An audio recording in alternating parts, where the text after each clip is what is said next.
So for today's upload, right now I have the 111 skin that I received in my BoxyCharm. I will talk about that afterwards. And I also have some of the Australian Gold spray gel sunscreen in SPF 30, which I mentioned in, I think it was 2 uploads ago. But anyways, while I get ready, I will just jump right into the singing, and I hope that you enjoy. I look forward to some meaningful discussion points throughout this video.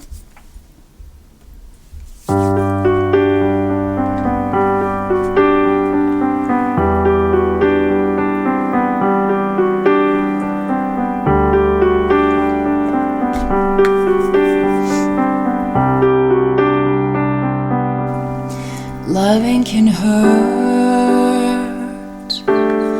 loving can hurt sometimes, but it's the only thing that I know.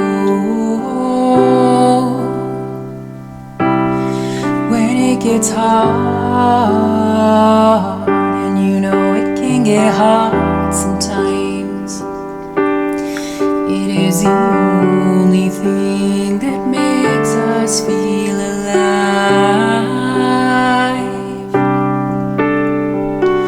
We keep this love in a photograph. We made these memories for ourselves, where our eyes are never closing and our hearts are never broken. Time's forever frozen still, so you can keep me inside the pocket of your ripped jeans, holding me closer till our eyes meet. You won't ever be alone. Wait for me to come home. Loving can heal, loving can mend your soul, and it's the only thing that I know. I swear it will get easier. Remember that with every piece of you, and it's the only thing we take with us when we die. We keep this love in a photograph. We made these memories for ourselves, where our eyes are never closing, hearts are never broken, and time's forever frozen still. So you can keep me inside the pocket of your ripped jeans, holding me closer till our eyes meet, and you won't ever be alone. And if you hurt me, well, that's okay, baby, only words bleed. Inside these pages you just hold me, and I won't ever let you go. Wait for me to come home. Wait for me to come home. Wait for me to come home. Wait for me to come home. Oh, you can fit me inside the necklace you got when you were 16, next to your heartbeat where I should be, and keep it deep within your soul. Wait for me to come home.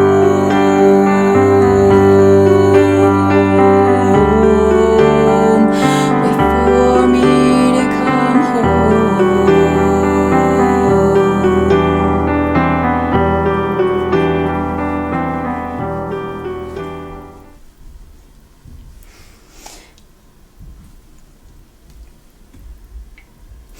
So I hope that you enjoyed that rendition of Photograph by Ed Sheeran. Okay, so ladies and gentlemen, as I mentioned, I have the 111 Skin. So this is, I know we can all read what comes in our BoxyCharm. However, this is providing multi-action protection against pollutants and screen-emitted artificial visible light. This essential booster utilizes defensive peptides and antioxidants to safeguard skin from the damaging effects of daily aggressors in order to maintain a healthy complexion. Directions: shake well before use, mix 1 to 2 drops in the palm of your hand. So you can put this straight onto your skin, or you can mix it with your moisturizer. I just put it directly on my skin. I think I've used this for 3 days now.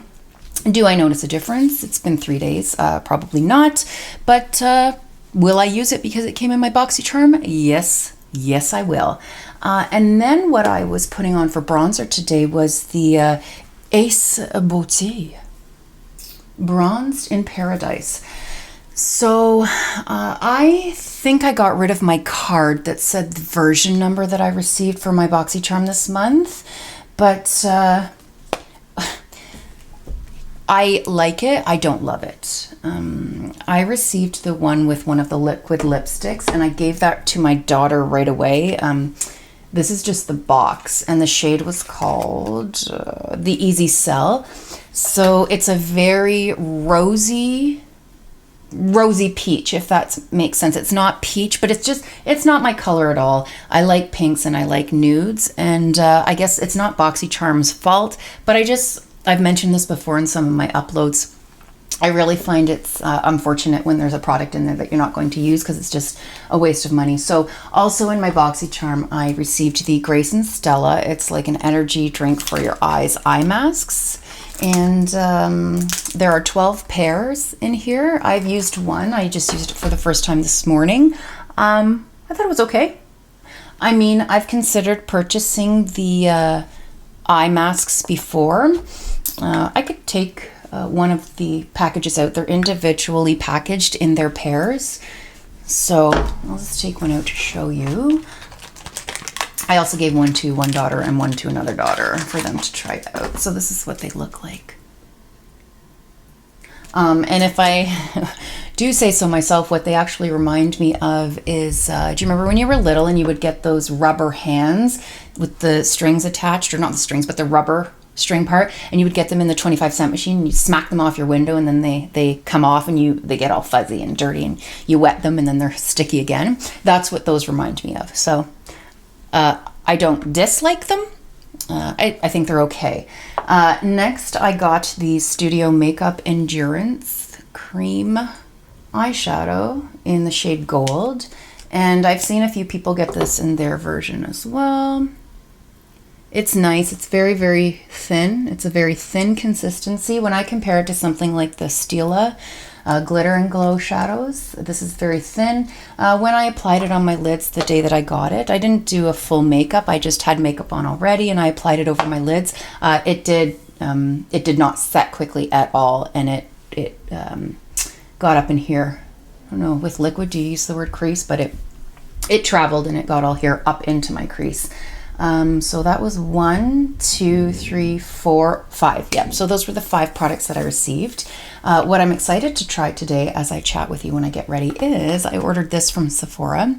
So they have a new kit out called Sephora Favorites Give Me Some Shine. I am sometimes a huge fan of the Sephora Favorites kits.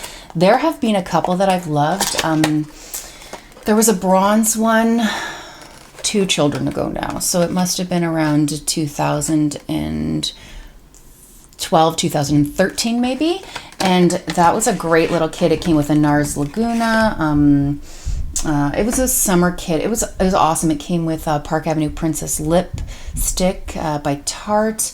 What else did it come with? I feel like it came with a highlight, and it might have been a Becca one. It was a nice little kit. So another one was there was a highlight kit, and I purchased 2 for myself. I think this was about 2.5, 3 years ago now, and I purchased one for a friend. And I wish sometimes they would bring back the really good kits for a repeat. But this has Juicy Tube, Patrick Ta, Fenty, NARS, and Too Faced lip injection. So I tried all of them yesterday. I'm not going to try them today, simply because when you do lip swatches, your lips tend to get very red, and I want this to be the actual color. I think for today what I'm going to do is I'm going to use the Fenty Gloss Bomb, and this is in the shade Fussy, I believe. Yep. So it's in the shade Fussy. So I'll start with that first while I chat and get ready with me. Today's upload, oh, and all of these are very neutral, very sheer, very light. So if you are someone who loves opaque, intense color, this kit is definitely not for you. Yeah, so. Oh, and it tastes, I'm not eating it, but I could taste it. It tastes really good. So for chatting today, what I would like to discuss is this.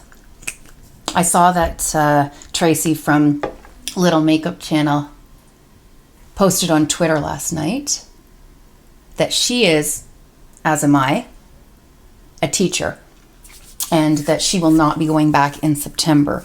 Now, we are in different provinces, Tracy and me, and I'm in Ontario. So what has been happening lately in Ontario is we are still awaiting an announcement from our Minister of Education and our Premier regarding what the plans are for September. So as I record this, today is July 24th. This is a Friday. I usually do my uploads on a Saturday. I'm just going to take my hair down. But in any case, the point of me telling you that is it's July 24th as I record this. And our Minister of Education and our Premier have said that an announcement is coming soon with regards to September. So I have to tell you, I know there are so many mixed opinions on going back to school in September. Now, I'm not trying to convince you that my opinion is right. I'm not looking for anyone to tell me that my opinion is wrong. I'm just sharing them with you. And I'd love to encourage discussion in the comment, positive and productive discussion in the comment section down below. For this, because I would love to get the input of other parents. So I am a teacher, an elementary school teacher, and I am a parent of school-age children. So here's where I'm at right now. I honestly feel that absolutely no good whatsoever for the sake of our children and their health is going to come from returning to school physically in September. No good. Last night, there was a virtual board meeting that my school board had. Now, this is just where the upper level administration discusses matters, but COVID was one of the matters that they discussed last night. And they had someone in the meeting involved presenting, answering questions for the trustees from Toronto Public Health. Now, what this doctor, and she's worked in an emergency room before, so this is an educated, qualified professional who was answering questions. What this doctor indicated in her presentation and in answering questions was that should we physically return to the building in September, that cohorts are the ideal situation. Now, cohorts are a situation wherein, I'm just going to be leaning to get products as I talk. Cohorts are a situation wherein you do not have all students in the class at the same time because you cannot safely maintain 2 meters social distancing between a class if you have all students in there at the same time, especially when you are considering something like kindergarten, where you could have 30 students in a class. So if you have all 30 in there, there is absolutely no way at all that you are going to be able to maintain physical distancing. By having cohorts, so you break that class up into 2 smaller groups, you can then either alternate days. So let's say cohort A and cohort B. Monday, Tuesday, you may have cohort A. Wednesday, Thursday, you may have cohort B. And then Friday, you may have cohort A again, and the next week you alternate. That would be cohort B. So you flip-flop so that each cohort is getting 3 days a week at school. By doing this, you can, on paper, maintain your social distancing of 2 meters. Now, for those of you that have ever worked with or have your own younger children, telling your kids to do one thing and having them actually do it are 2 completely different issues here.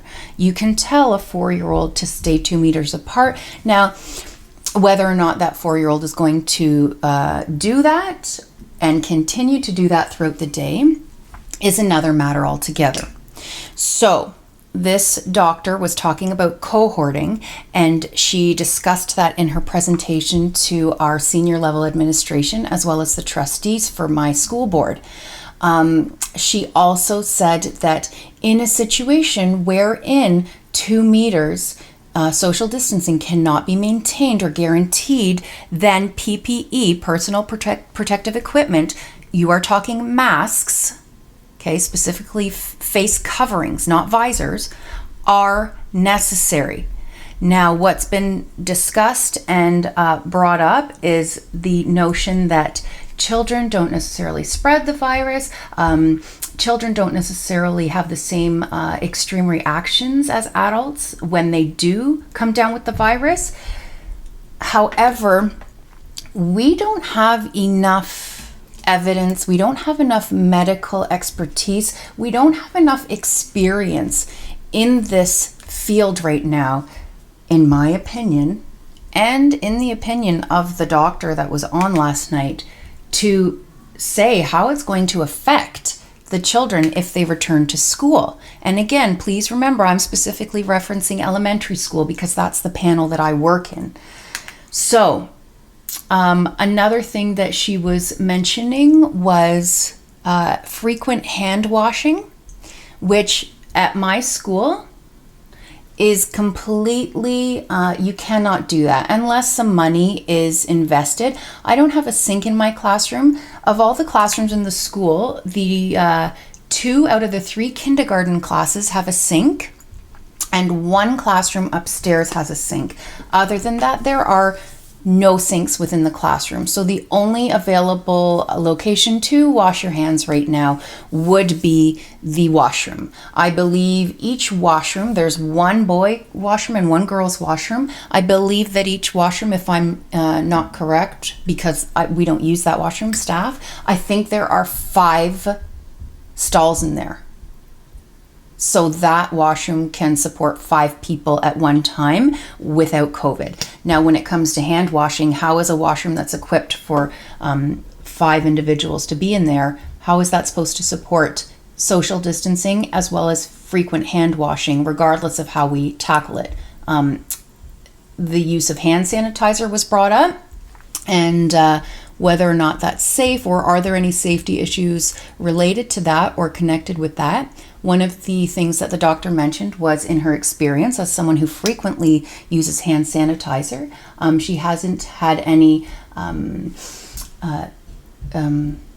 health risks other than contact dermatitis, which would be for kids who get eczema or have dry skin in general. You can get a rash, and hand sanitizer can very negatively impact children who have cases of eczema. Now, I'm going to tell you, all 3 of my kids have severe eczema. We have steroid creams for their eczema. So hand sanitizing with them, I don't know. You're supposed to be washing your hands very frequently throughout the day. Another thing was screening. Ideally, much like when we go into buildings, you're supposed to be getting screened, a health screening. You know, have you come down with a cough? Have you had a fever? Have you felt ill? Have you been out of the country? That's supposed to be done at the door, but prior to coming into the school. This was upon the recommendation of the doctor who was at the virtual meeting last night. Now, here's a question. Who does that screening?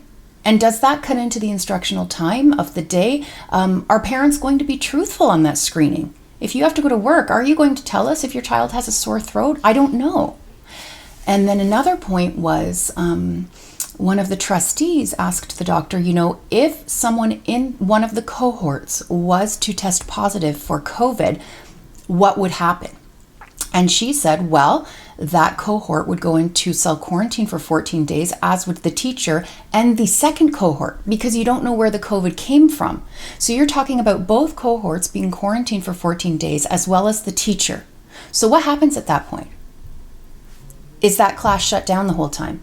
She said the doctor said the whole school doesn't necessarily have to quarantine for 14 days afterwards. But what about if someone in my cohort has a sibling in another class and they've gone home with, so this is what I'm saying. There's no perfect solution. I'm not trying to not go back to work, but I just have to be honest in saying that I don't think there is one positive thing that will come from physically returning to the building in September. And my children's health and the health of my students are paramount to me. And I know that we have to reopen the economy. I understand that. But it's just such a stressful, uncertain, grim looking time. And I'll wrap this up because this was more of a discussion tutorial, more so than a get ready with me, although I do like how this turned out.